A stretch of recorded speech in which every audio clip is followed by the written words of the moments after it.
Hey everybody, this is David Branderhorst, and in this video we're going to be talking about the 3 factors that determine your attitude.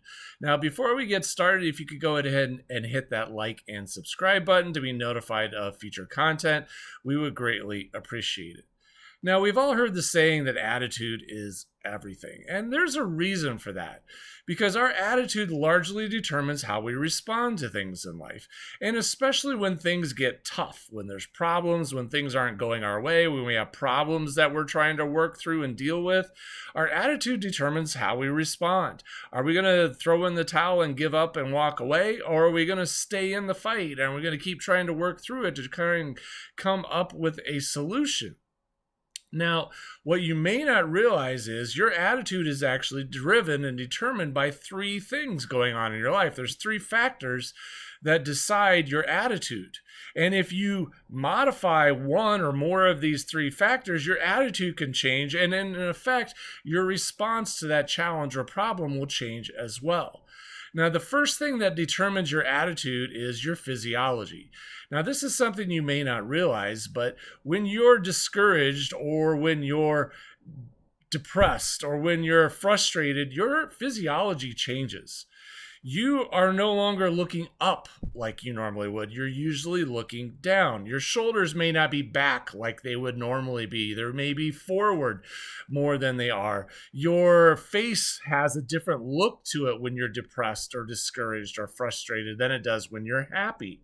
And as a result of that, you are sending signals throughout your body that something's wrong. You're telling your body to react in a certain way. And by doing so, you're predetermining some of the responses of how you're going to act and behave in that situation. Now, I want to challenge you sometime. Next time you're feeling discouraged or next time you're feeling depressed or disheartened, I want to encourage you to do something. I want you to go stand in front of a mirror and I want you to force yourself to smile for at least 30 seconds. And I want you to stare at yourself for 30 seconds while you're forcing yourself to smile.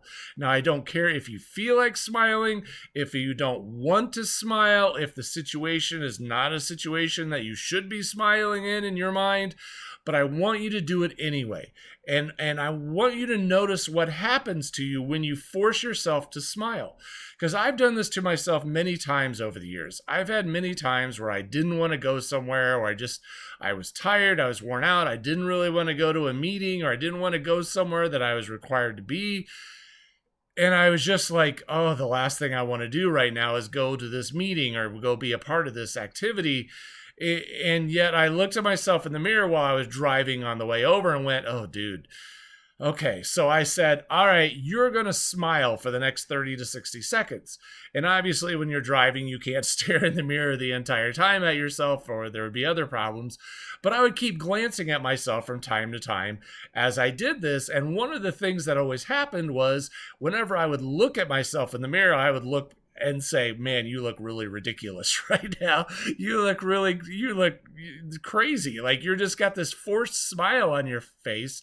And inevitably what would happen is I would start to laugh at myself. It's like, you look dumb, dude. You look crazy.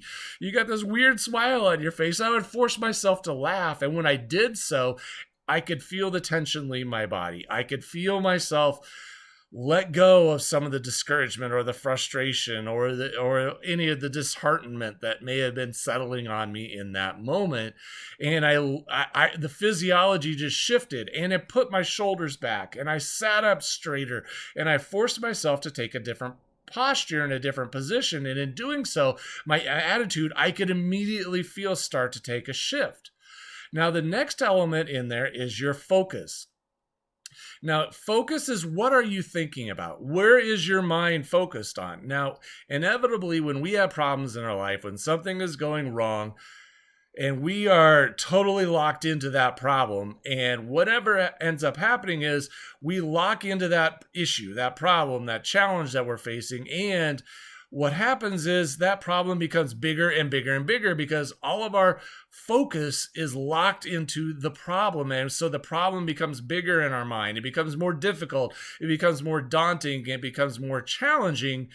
And it's been said where your focus goes, your energy flows. And that's a very true statement because all your energy is on this big problem I got, this big issue that I got, this big challenge that I'm facing, the big thing that's stopping me from getting where I'm trying to get in my life.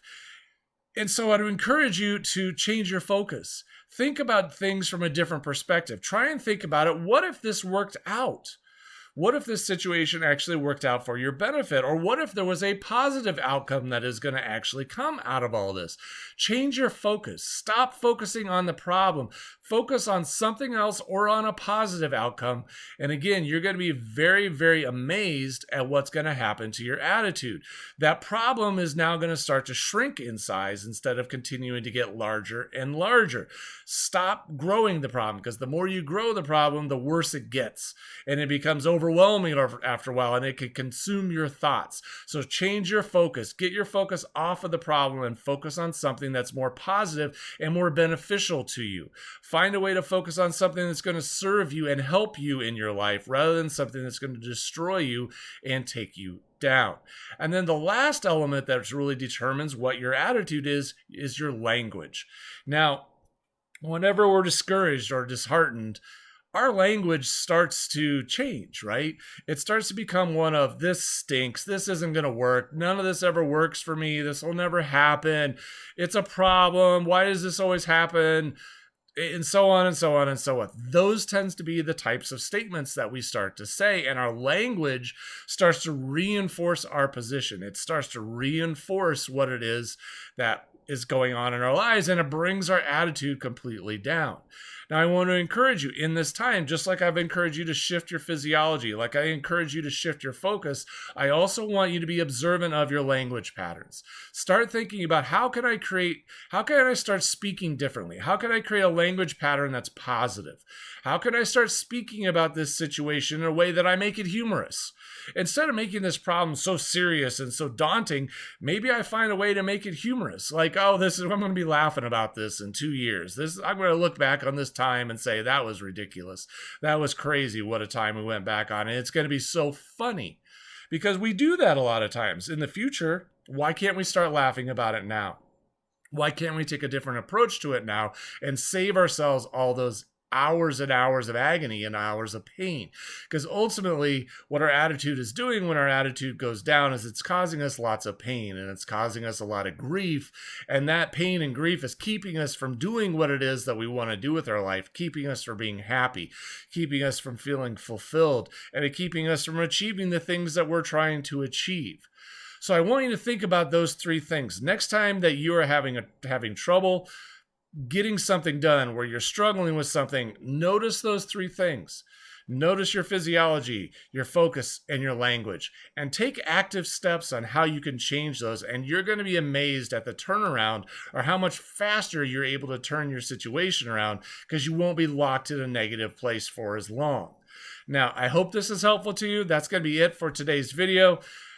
If you have any questions, as always, leave them in the comments. Otherwise, I look forward to seeing you in the next video, and I hope you have an absolutely fabulous day.